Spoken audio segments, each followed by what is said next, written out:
Hey everybody, welcome back to my channel. In today's video, I'm going to be going through 12 watercolor hacks that you really need to know and will help you with your watercolor paintings, especially if you are a beginner.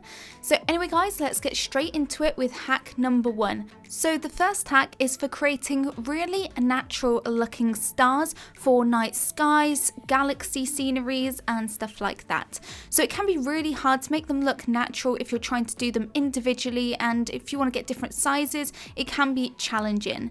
So what I like to do is, firstly, I like to use white gouache because it's really opaque, and I like to use a flat brush, but you can also use a toothbrush and just spray, and you can see that you can get some really nice different sizes and a really beautiful starry looking sky. So I just load that flat brush up with gouache and I just go with my finger and just flick on it, and you can see that it creates a really nice variety in the sizes and it really does look realistic. And this, can be done in just a minute or two and it looks so beautiful and is very, very natural. Now the second hack is to do with if you have too much water on your paper. I know I can get carried away and you end up having puddles of water form in places where you really don't want to. And you sometimes want to just remove all of that excess water, and it can be difficult to do that with a tissue and still get everything looking smooth. So instead, what you can use to soak up the puddles of watercolor is a pipette, and this is a very inexpensive tool that you can use. And how this works is it basically soaks up all of that excess watercolor without disturbing any of the techniques or effects you've applied to your watercolor. For example, it won't ruin any of your small gradients that you've created. So all you need to do is squeeze the pipette and it will draw and soak up all of that top layer of watercolor that you don't want to be there. The third hack is if you use tape and you find that it ends up ripping your paper, which is the last thing we want once we've worked hours on a beautiful painting. We don't want to rip the paper. So what you can do instead is just get rid of some of that excess tackiness on the tape before you apply it to your paper. So you can do this on jeans, clothing, any really like fabric material, even stuff like carpets, just to get rid of the excess tackiness and just to get some of those fibers onto the tape. And what this does is it makes it less strong, so it doesn't adhere to the paper so harshly. And it means that when you put it onto the paper, it won't rip the paper at all. As you can see, when I take off the tape, it's not ripping it this time. There's some fibers that have coated to the tape which really help to prevent this. And as you can see, there's no paper on the tape at all. So now let's move on to hack number 4. And do you have the problem where you do all of your watercolor work and then you see that your initial sketch outlines that you did with graphite is showing through and you can't erase them no matter how hard you try? Well, this is something that can be a big problem, and if you don't want your sketch outline showing through, there is something that you could do to prevent it. Instead of using a graphite pencil for your sketch outlines, you could use a watercolor pencil, and I'll show you why this is so good to use in a second. So why does the graphite show through? Well, when you apply graphite, it's not water soluble, so when you add the watercolor on top, it doesn't dissolve it, it just stays as it is. And because watercolors are quite translucent, that you really can see the graphite that's underneath showing through. And this isn't great because the graphite's a grey sort of colour and you might not want grey harsh lines showing through your pretty watercolour work.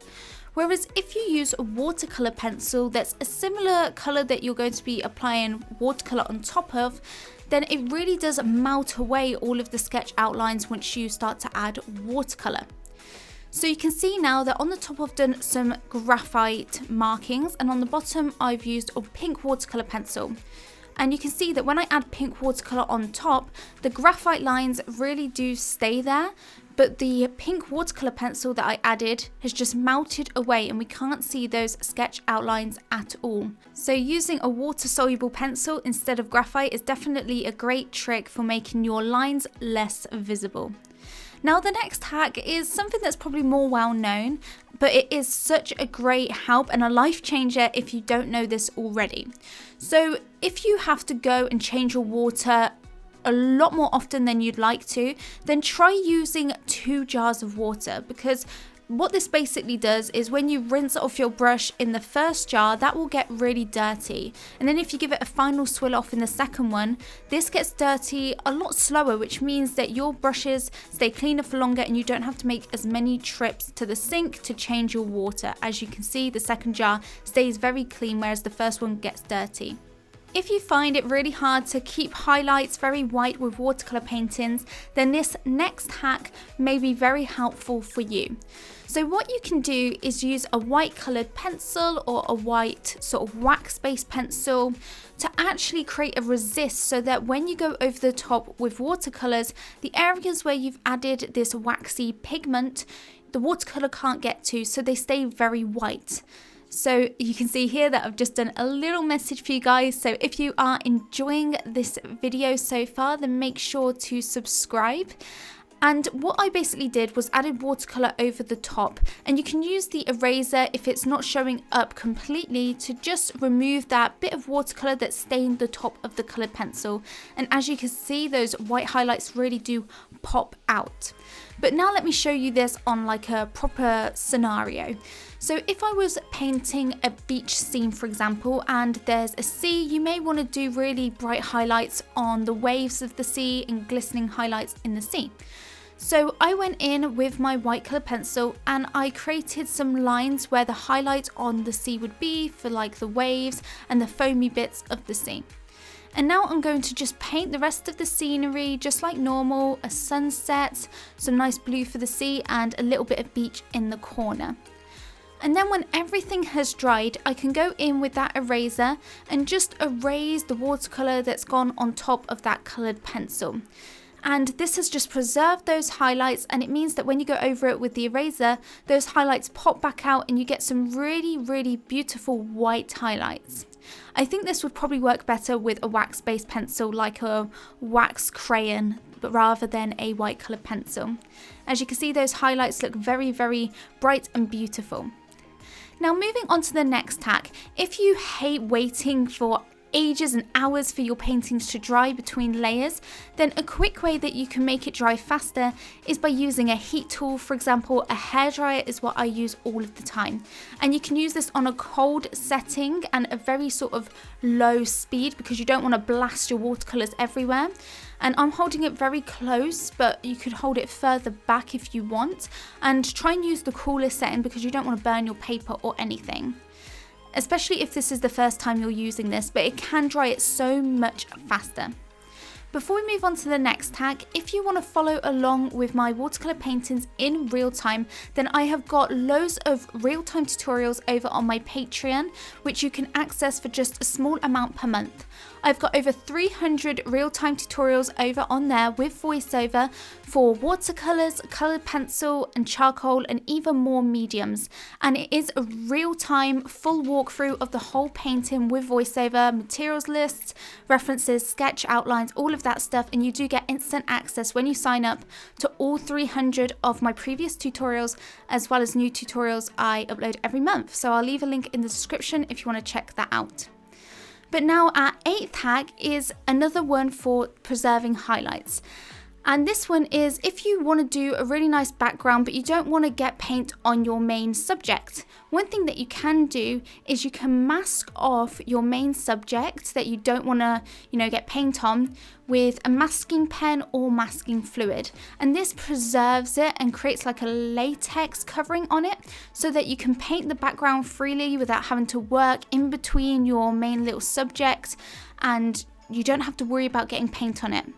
So as you can see, I've masked off this flower and also a few little details in the background, and I can freely go now and paint the background without having to worry about going in between all of the little petals, and it just makes it so much quicker, and it helps to preserve the highlights as well because you don't have to worry about paint getting on the flowers and staining them. They stay really nice and white and gives you a really crisp edge. Masking fluid is something that's very cheap to get and it lasts such a long time. One bottle can last you for many years. So a trick that I'd say is make sure that the masking fluid has completely dried before you go and paint over the top. And then once you've done your painting, you can go in with your finger and just rub off all of that masking fluid, and you can see that those highlights are really nice and bright with lots of, crisp edges. And then you can go in and work on your main subject. So I'm going in with some gel pen on my flower just to finish it off, just this quick little doodle. And this just makes it fun to work with. You can be very expressive with the background. You don't have to worry at all. It just makes it so much more enjoyable to work on the background if you know and you're not worried about getting any paint on your main subject, and it just speeds up the process so much. I will leave a link to all the materials I use in the description if you want to check out the exact products that I use, for example the masking fluid, paper, paint, all of that stuff.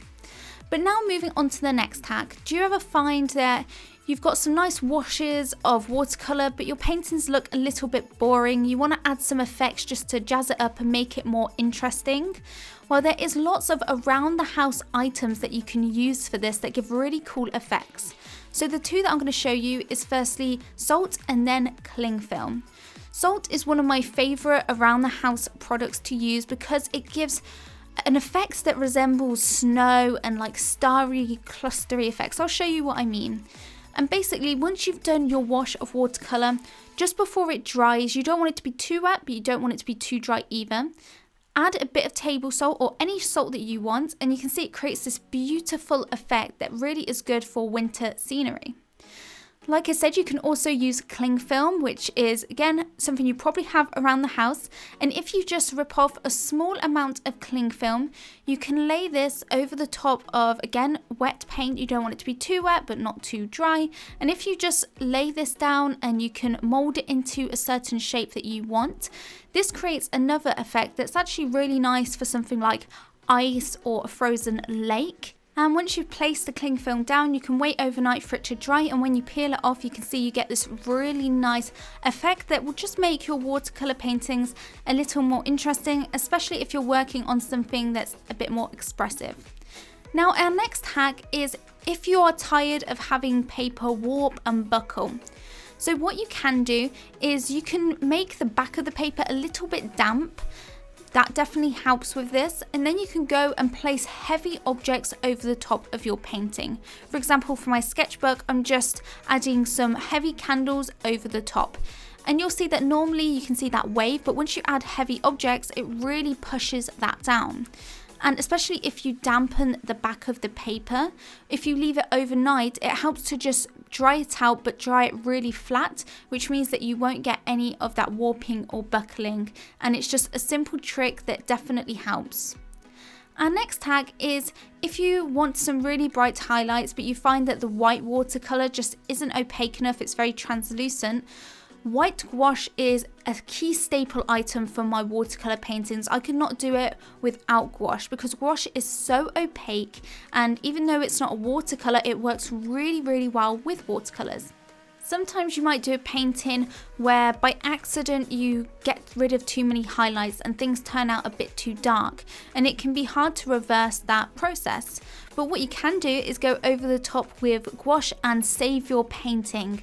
So for example, with these clouds, they weren't quite highlighted enough at the start, but you can go in with the gouache and you can make it as opaque as you want by adding in less water, or you can make it very translucent by mixing in more water. And it just helps to bring back highlights to your painting. You can also cover up mistakes using really opaque gouache, and it is just a medium that I love to use with my paintings. It just works so well with the watercolors, and you can use it to add cool effects like splatters and stars that I did at the start of this video. So it's definitely very, very useful for this sort of work. One key thing to remember about gouache is it tends to dry a little bit darker than it looks when it's wet. So for example, if it looks really bright and white, it may dry slightly darker if you have more water to it.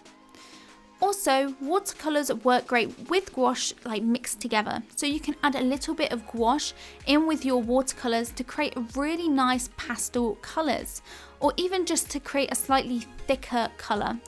So I just own white gouache, but you can mix bits of watercolor in with it to get loads of different colors. As you can see here, I've just mixed 4 different ones.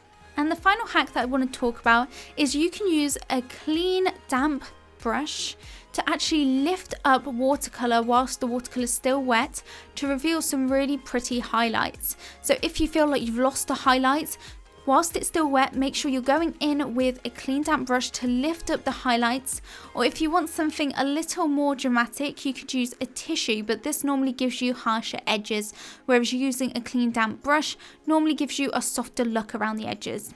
So you can use the tissue just to create things like clouds, or even to completely lift watercolor to really lift up that area and pretty much erase it, but this only works whilst it is still wet. And as you can see, it really does lift that watercolor and basically erases it. So those are the 12 hacks that I wanted to go through in this video today. Comment down below which is your favorite out of the 12. I hope you enjoyed the video.